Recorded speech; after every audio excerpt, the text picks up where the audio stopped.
Est-ce que tu te sens démotivé quand tu vois pas le poids sur la balance bouger, malgré qu'on dit que le poids est influencé par plus que le gras, donc l'eau, la digestion, la masse musculaire? Aujourd'hui, je vais te montrer pourquoi 90% des gens font une erreur avec la balance et comment l'utiliser de façon saine pour voir des résultats. Et disclaimer, avant de commencer cette vidéo-là, je vais parler de perte de gras, perte de poids. Donc, prise de masse musculaire, je ne parle pas de ça aujourd'hui.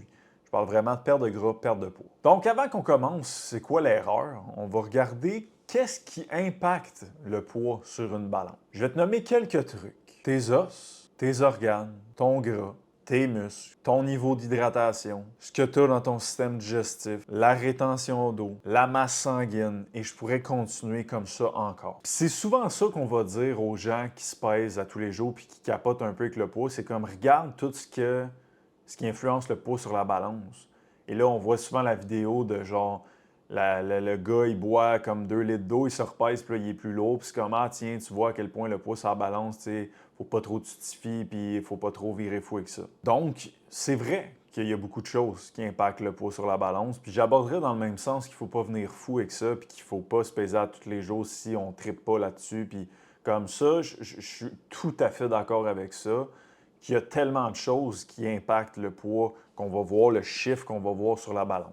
Ça, je suis 100% en accord. Par contre, voici l'erreur que 90% des gens font. La fluctuation du poids chaque jour, ça peut, mettons que tu te pèses chaque jour, ça peut définitivement être biaisé par tout ce que j'ai dit là. Mais pas sur 6 mois, pas sur 8 mois, pas sur un an. Si ton objectif, c'est de perdre 20-25 livres sur un an, puis en un an, ton poids n'a pas bougé, je suis désolé, mais ce n'est pas parce que tu fais de la rétention d'eau, c'est pas parce que tu as pris 25 livres de masse musculaire dans la dernière année. Et il est là l'erreur que la majorité des gens font. C'est que les gens se cachent derrière le narratif que les gens vont pousser de dire « Garde à quel point il y a plein de choses qui influencent la balance. Ça ne vaut pas la peine de t'y fier. » Ce qui est en partie vrai, parce que je viens de vous le dire avant tout ce qui impacte. Mais les gens se cachent derrière ce narratif-là pour expliquer pourquoi le poids ne bouge pas. Je vous conte une histoire que je vois énormément de gens faire, que j'ai vu ça en bureau énormément, comme très souvent, très souvent. C'est la personne, elle ne fait pas ses steps, elle fait pas, elle sait qu'elle mange trop, elle sait qu'elle va trop au resto, elle boit trop d'alcool, etc. Puis, ces personnes-là, ils vont réagir de deux façons, une ou l'autre.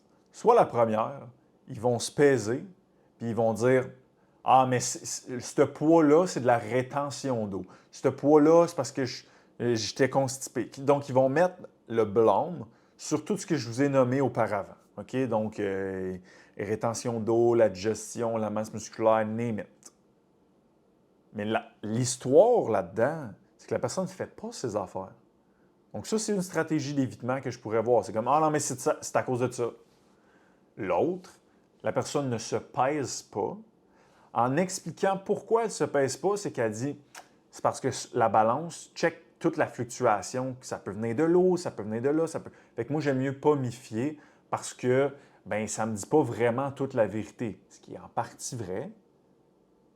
Mais dans ce cas-ci, c'est encore une stratégie d'évitement. Puis, comprenez-moi bien, là, je ne suis pas en train de dire qu'il faut se peser à tous les jours. Là. C'est juste que ce que je suis en train de dire ici, c'est que ça, c'est de l'évitement d'émotions négatives. C'est de l'évitement de confronter la réalité et de rester dans son propre monde imaginaire que, ben oui, je fais toutes mes bonnes affaires. Comment tu veux te rendre à la prochaine étape de ta vie? Comment tu veux te rendre? Où tu veux te rendre dans tes objectifs si tu restes dans un monde qui n'est pas la réalité? Tu me le diras parce que moi, je ne sais pas comment tu vas faire ça. C'est ça qui se passe. C'est que c'est de l'évitement d'être confronté à je monte sa balance, je vois un chiffre qui me dit tu n'as pas fait tes affaires. Parce que tu sais au fond de toi que tu ne les as pas faites. C'est pour ça que ton cerveau, l'anxiété augmente parce qu'il se dit oh, pelaille, là, ça se pourrait qu'on soit déçu, mon chum ou ma chum. Mais la mission sur laquelle ton cerveau t'envoie quand il te dit ça, c'est pas nécessairement va te peser. C'est ouais, si tu te sens comme ça, à l'idée de te peser, on serait peut-être mieux de se remettre à faire nos choses, à faire notre plan de match, puis à faire plus de steps, etc. Parce que dans un contexte où la personne se pèse tous les jours, puis elle ne se sent pas bien avec ça, puis ça nuit, ça la démoralise, c'est correct, on n'est pas obligé de se peser à tous les jours, je le fais pas, puis j'oblige en zéro mes clients à faire ça. Il y en a qui le font, puis sont bien corrects avec ça, il y en a d'autres qui le font pas, puis sont bien corrects avec ça. Propre à chacun. Mais il y en a que c'est comme, hey, moi je peux pas, c'est trop, je focus trop là-dessus, j'en suis consciente. Fait que j'aime mieux ne pas me peser, focuser sur des comportements, puis progresser sur ces comportements-là. Ça, c'est une stratégie réfléchie. C'est pas de l'évitement. Parce que la personne focus réellement sur les bons comportements et elle ne se met pas les deux doigts dans les yeux en se disant non, je fais mes bonnes affaires quand elle sait au fond d'elle qu'elle ne fait pas ses bonnes affaires. Là, elle sait qu'elle fait les bonnes choses, mais elle se dit si j'embarque là-dessus, ça va me démoraliser puis ça va me nuire dans les actions que j'ai besoin de faire. C'est réfléchi, ça, ici. Mais elle ne se pèse pas. Donc, vous voyez, c'est pas se peser ou pas se peser. C'est quelle est la stratégie qui est employée ici. C'est une stratégie réfléchie ou c'est de l'évitement? Dans le cas où c'est de l'évitement, c'est pas bon. Dans le cas où c'est une stratégie réfléchie, je pense que c'est beaucoup plus juste. Parce que si tu es en perte de gras, puis ton poids, il ne bouge pas pendant quelques jours, pendant une semaine, 2 semaines, tout ça peut arriver, c'est normal. Surtout que tu travailles à trouver où le déficit calorique dans tes comportements, à quel moment tu crées assez de déficit calorique pour que ton poids bouge. Donc, c'est normal dans un processus de perte de poids que le poids ne bouge pas à certains moments, une semaine, 2 semaines, 3 semaines, puis une journée. Tout ça est normal.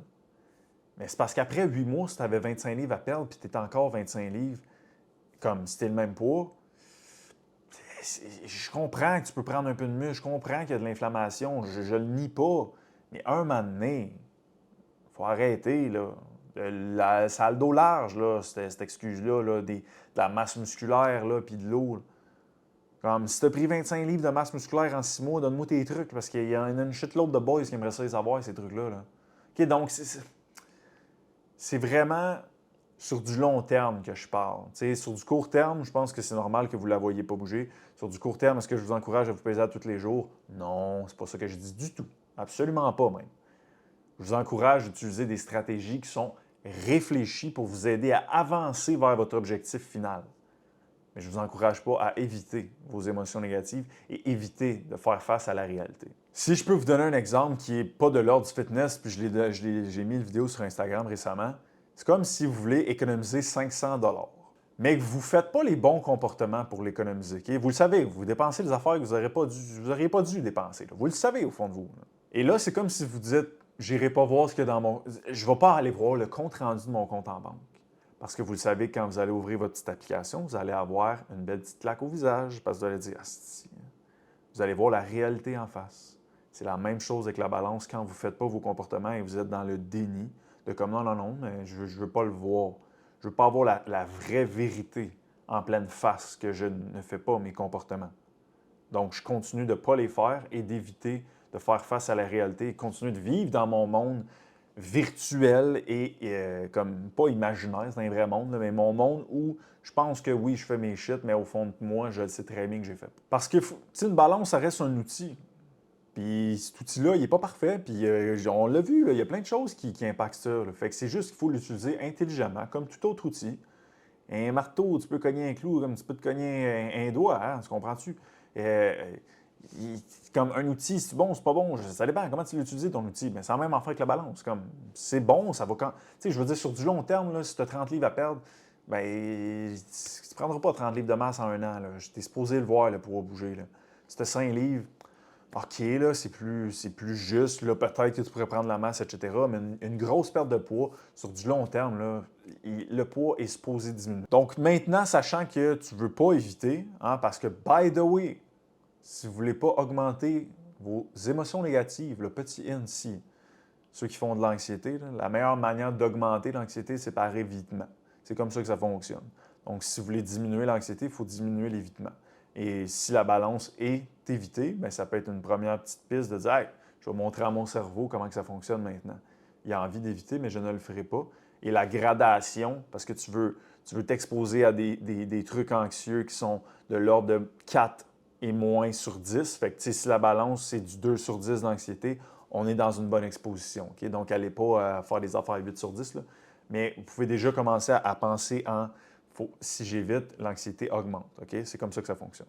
Donc, comment utiliser la balance? Bien, numéro un, je vous dirais, pas obligé de vous peser à tous les jours. Zéro obligé. C'est sûr que si vous pesez à tous les jours, vous faites une moyenne, c'est plus précis. Mais vous voulez aller sur un stage, vous faites un photoshoot ou vous voulez comme être bien dans votre vie, plus lifestyle, comme ça dépend encore là de chaque objectif. Fait est-ce que vous devriez vous peser à tous les jours? Je sais pas, ça dépend de ton objectif, de ta relation avec la balance, de plein d'affaires. Fait il n'y a pas d'obligation. Ça peut faire du sens pour certains, comme d'autres, ça peut ne pas faire de sens. Est-ce que vous devriez vous peser chaque semaine? Encore là, ça dépend. Je ne sais pas. Peut-être que oui, peut-être que non. Ça dépend de la relation, ça dépend de ton objectif. Mais pas obligé non plus. Une fois par mois, selon moi, pour moi, ça ferait du sens. Ça devrait être quand même assez pour voir une bonne différence, surtout sur une bonne perte de poids. Mais après ça, là, il faut que tu mettes des progressions de comportement comme objectif. C'est pas le poids sur la balance, c'est je t'attends de steps, je veux m'en aller à combien. Parce que quand tu veux perdre du gras, ton objectif, c'est le déficit calorique. Donc, ton objectif, c'est de progresser sur des comportements qui vont générer un déficit calorique. Et la balance devient ton ami pour te donner un feedback si les actions que tu mets en place sont assez pour générer un déficit calorique. Pas pour te dire si t'es bonne, si t'es bon, si t'es beau. C'est pas là pour ça. C'est là pour te dire, voici le feedback. C'est là. Donc, si tu fais, je sais pas, moi, 5000 steps, puis tu manges 4 fois au resto par semaine, puis t'es comme, aïe, là, ça fait 2 mois que mon poids bouge pas, bien, ça veut dire que soit tu augmentes tes steps, soit tu diminues, mettons, tes restos. Là, whoop, ça t'a juste donné un feedback sur il y a une modification à faire. Après ça, tu fais ta petite modification au niveau des comportements, tu t'assures de progresser sur ces comportements-là en te calissant de la balance. Ça, c'est une stratégie réfléchie. Et là, tu retournes dessus et tu es comme, ben voyons donc, là, ça a perdu. Oui, parce qu'elle te l'a donné le feedback que c'était passé. Merci à elle. Maintenant, tu as fait des modifications grâce à elle et tu as pu diminuer, accentuer ton déficit calorique et diminuer ton poids. Et en parallèle d'utiliser la balance, je te recommande fortement d'utiliser des photos, donc vraiment qu'est-ce que tu vois, comment tu te sens au quotidien également, et les tapes à mesurer, donc le tour de taille, le tour de cuisse, c'est extrêmement précis aussi. Plus sur du long terme encore là, on parle d'au moins une fois par mois, une fois par 2 mois, mais définitivement que ces 3 outils-là ensemble peuvent donner un bon feedback de les comportements que je fais, sont-ils assez pour générer un déficit ou pas? C'est ça que ça dit dans le fond en balance. Et pour ceux qui l'évitent, c'est que la balance va dire tous tes comportements que tu fais, c'est pas assez pour générer un déficit. Mais l'affaire, c'est que les gens ne veulent pas se l'avouer. Les gens ne veulent pas être confrontés au fait que, ben non, je ne fais pas ce que j'ai à faire. Et c'est difficile. C'est difficile de faire ça. C'est difficile. Ça a l'air simple un déficit calorique. Il faut que tu manges moins, il faut que tu bouges plus. C'est simple. Ouais, c'est simple jusqu'à ce que tu arrives dans la vraie vie, là, avec des humains qui ont des relations, qui ont des jobs, qui ont des problèmes, qui ont des défis, qui ont des émotions négatives. C'est un autre paire de manches. C'est pour ça qu'à HL, on s'en va dans, bien, c'est certain que ça prend un déficit calorique, mais comment je m'assure que le client, il stick sur les comportements de déficit calorique? Bien là, on est dans la psycho non pathologique, je le rappelle, donc vraiment tout ce qui est de l'ordre du comportement humain. Il faut travailler ça. Si tu ne travailles pas ça, les comportements, ils ne vont pas stick. Puis les clients que j'ai eus, que les comportements ont stick, je n'ai pas eu besoin de travailler ça parce que c'était déjà bien optimisé, que ce soit conscient ou inconsciemment. Fait que j'ai juste eu besoin d'y donner les trucs et ça a fonctionné. Mais pour 90 % des gens, le truc ne suffit pas parce que le côté psycho fait que ça ne pogne pas ensemble et les comportements ne sont pas faits de manière constante, ils ne sont pas faits de manière assez long terme et ils ne maintiennent pas. Ce qui donne l'effet yo-yo, ce qui donne la stagnation. Les gens le savent quoi faire, mais ils ne le font pas, puis c'est pas parce qu'ils ne sont pas bons. Zéro. Ils ont tout le potentiel au monde. Il faut juste que tu leur montres comment faire.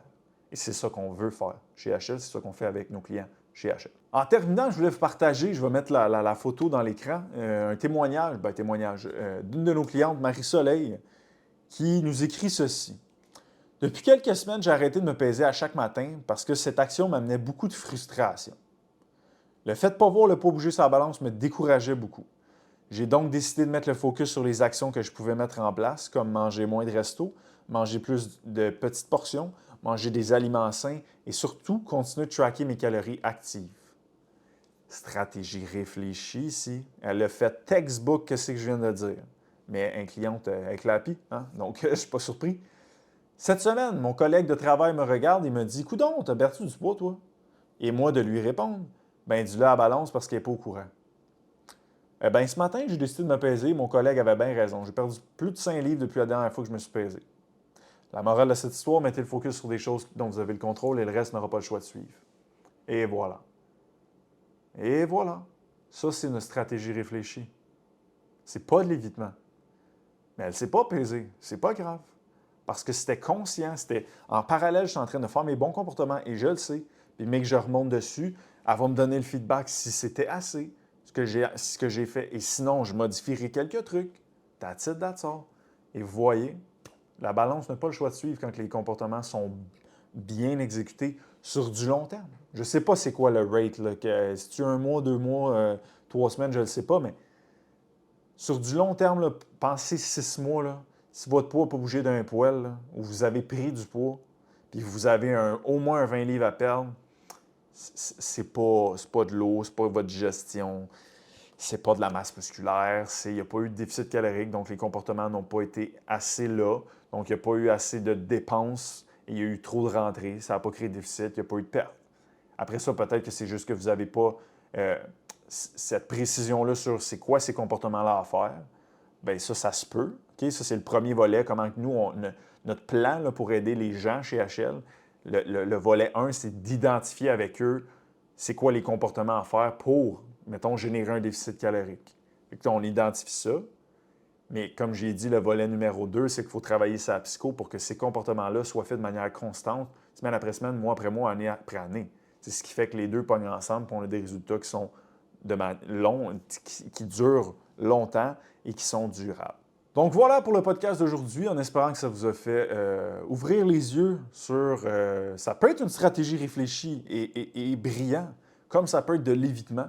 Donc j'espère que ça vous a ça vous a orienté un peu dans vous situez dans quoi. Et si vous voulez plus de détails sur les bons critères de progression à utiliser pour une perte de gras, je vous invite à écouter l'épisode numéro 92 du podcast où je parle vraiment plus en détail de comment se fixer des bons critères de progression.